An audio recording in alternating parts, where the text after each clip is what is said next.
ھذا شیخ المہاجرین والانصار، یہ مہاجرین اور انصار کا شیخ ہے. گویا میرے آقا خلافت تقسیم کر رہے ہیں، خلافت تقسیم کر رہے ہیں. ہاں جی، خلافت تقسیم کر رہے ہیں. اور پھر فرمایا آگے سنو. اب بات ایک ایک جملے پر تو بہت کچھ کہنے کو ہے، لیکن حدیث پاک ساری کی زیارت کرنا چاہتا ہوں. فرمایا ھذا صاحبی، اور میں نے جو تمہیں بتایا کہ یہ تمہارا مہاجرین کا انصار کا پیر ہے، یہ بھی مجھ سے پوچھو میرا کیا لگتا ہے. میرا کیا لگتا ہے؟ انصار تمہارا پیر ہے، مہاجرین ابو بکر تمہارا پیر ہے.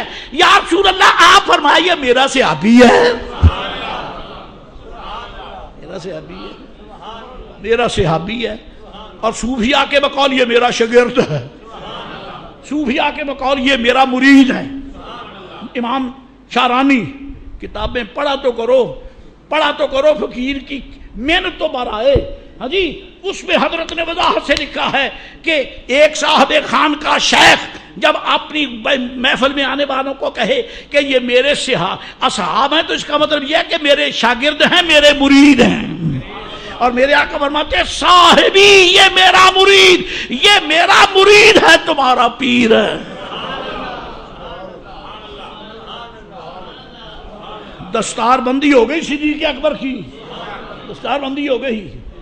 ھذا شیخ المہاجرین والانصار، ھذا ابو بکر، ھذا صاحبی، یہ میرا صاحب ہے، یہ میرا. اور قرآن شریف سارا ہی پڑھو، قرآن شریف سارا ہی پڑھو. پورے قرآن شریف میں اللہ تعالیٰ نے کسی صحابی کو صاحب نہیں کہا حضور کا سوائے صدیق اکبر کے. حضور کو، صدیق اکبر کو حضور کا صحابی کہا. اللہ فرماتا ہے وَإِلَّا تَنْصُرُوهُ فَقَدْ نَصَرَهُ اللَّهُ إِذْ أَخْرَجَهُ الَّذِينَ كَفَرُوا ثَانِيَ اثْنَيْنِ إِذْ هُمَا فِي الْغَارِ اذ یقول لصاحبہ. پورا قرآن پڑھ جاؤ، حضور کا صاحب ابو بکر کے سوا رب نے کسی کو کہا ہی نہیں. صحابی سارے سچے، سارے سچے، لیکن یہ وہ صحابی جن کو محبوب نے صحابیت کی سند عطا فرمائی. فرمایا صاحبی. اور کیا شان ہے. آخر صحابہ کرام کے دلوں میں امنگ تو آئی کہ الحمدللہ حضور علیہ السلام کی صحبت اور آپ کی صحابیت بڑی عزت ہے، الحمدللہ ہمیں بھی حاصل ہے. فرمایا بالکل ٹھیک ہے، لیکن یہ انوکھا صحابی ہے، ابو بکر انوکھا صحابی ہے. عرض کیا کا حکم، فرمایا صدقنی حین کذبنی الناس، یہ میرا وہ صحابی ہے اس نے جب ساری دنیا نے مجھے جھوٹا کہا، ابو بکر نے مجھے سچا کہا. مکہ کی سرزمین، کعبۃ اللہ کا مطاف، مکہ شریف کے بازار، کفر کافر بکواس کرنے، کذبتا بھری محفل کفار میں ابو بکر آگے بڑھے اور سارے کافروں کو دھکا دے کے ایک طرف کر کے حضور کے سامنے آ کر کہتے آقا صدقتا یا رسول اللہ.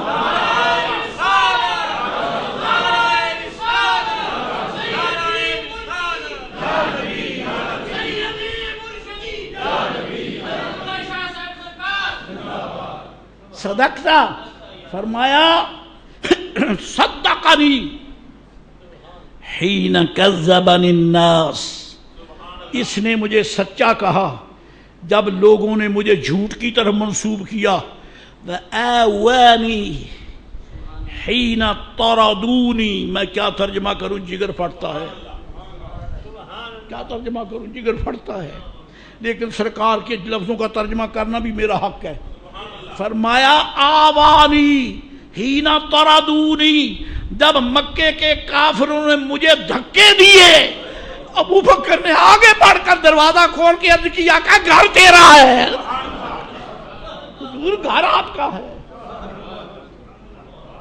جب مکے کے کافروں نے مجھے دھکے دیے، ابو بکر کہتا حضور آپ تشریف لائیے، گھر ہی آپ کا ہے، تشریف لائیے، گھر ہی آپ کا ہے، میں بھی آپ کا، گھر بھی آپ کا، کعبہ بھی آپ کا، مکہ بھی آپ کا، خدا بھی آپ کا۔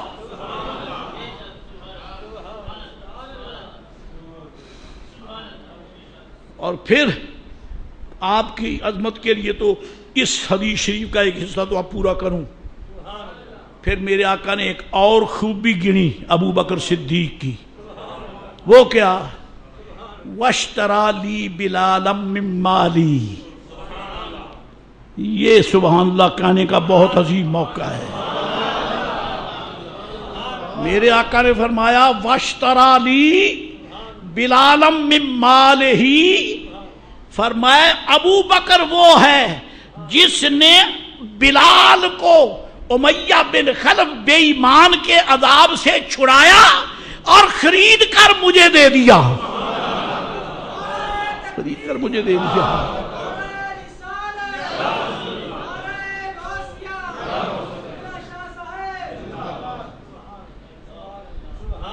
ابو بکر وہ ہے جس نے بلال کو خریدا اور خرید کر میری بارگاہ میں پیش کیا۔ گفت ماں دو بندگانے کوئے تو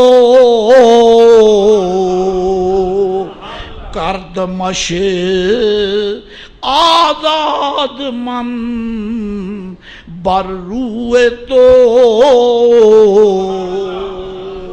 عرض کی میرے آقا میں یہ نہیں کہتا کہ میں نے خریدا ہے اور اسے آپ کو پیش کیا، نا حضور اب بلال بھی اور میں بھی ہم دونوں ہی آپ کے غلام ہیں۔ گفت ماں دو بندگانے کوئے تو کردمش آزاد من بر روئے تو۔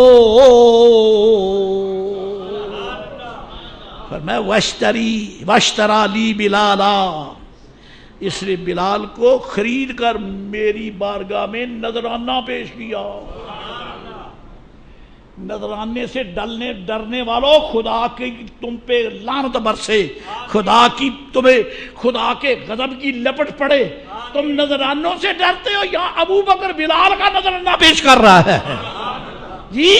حضرت انس کی امی جان ام سلیم بیٹے کا نذرانہ پیش کر رہی ہیں، اور یہ دربار ایسا ہے یہاں تو اللہ والوں نے اپنی اولادیں بھی پیش کر دی۔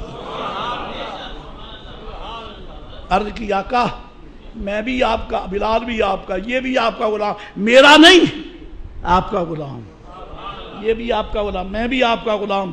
جب یہاں میرے آقا پہنچے تو پھر حضور فرماتے ہیں فَعَلَى مُبْغِضِهِ لَعْنَةُ اللَّهِ وَلَعْنَةُ اللَّائِلِينَ، جو ابو بکر کو میری آنکھ دیکھے اس پہ خدا کی لعنت ہے۔ میرے پیارے کو غصے سے دیکھتا ہے، اور دیکھنے والے ایسا دیکھنا تو پہ خدا کی لعنت اور لعنت ڈالنے والوں کی لعنت۔ اور فرمایا واللہ منہ بری، اللہ اس کا اللہ سے کوئی تعلق نہیں ہے جس کا ابو بکر سے تعلق نہیں، اللہ سے کوئی تعلق نہیں اس کا۔ فمن احب ان یبرأ من اللہ ومنی فلیتبرأ من ابی بکر الصدیق، اور جو یہ برداشت کر سکتا ہے کہ نہ وہ خدا کا ہے نہ میرا ہے، وہ ابو بکر سے ڈسکنیکٹ ہو جائے، نہ خدا کا رہے گا نہ مصطفیٰ کا رہے گا۔ صدیق اکبر کی غلامی خدا کی بندگی کی دلیل ہے، مصطفیٰ علیہ السلام کی عقیدت کی دلیل۔ آخر دعوانا الحمدللہ رب العالمین وما علینا